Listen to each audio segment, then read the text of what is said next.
বন্ধুরা তোমরা সবাই কেমন আছো? আশা করি সবাই ভালো আছো। বন্ধুরা আজকের কিন্তু আমি তোমাদের সামনে রেসিপি নিয়ে আসি নাই। দেখো তোমরা দেখতেই বুঝতে পারছো যে আজকে আমি কি ভিডিও নিয়ে এসেছি। দেখো তোমাদের দাদাভাই কিন্তু আজকে মাছ ধরতেছে।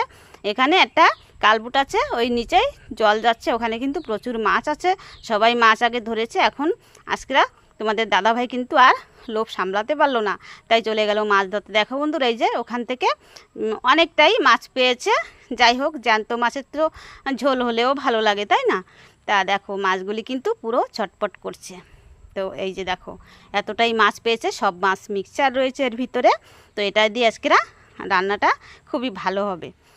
তো এই যে এখন আমি মাছগুলি কেটে কুটে ধুয়ে নিয়ে আসি। আর তোমাদের দাদাভাই দেখো এই যে জালটা নেড়ে দিচ্ছে শুকানোর জন্য, আর আমি মাছগুলিও কেটে রেডি করে নিয়ে এসেছি। তোমরা দেখতেই পাচ্ছ যে কতটা মাছ হয়েছে, চিংড়ি মাছ আর মিক্সচার মাছ সব প্রকার রয়েছে। তা আমি সবগুলি কেটে কুটে ধুয়ে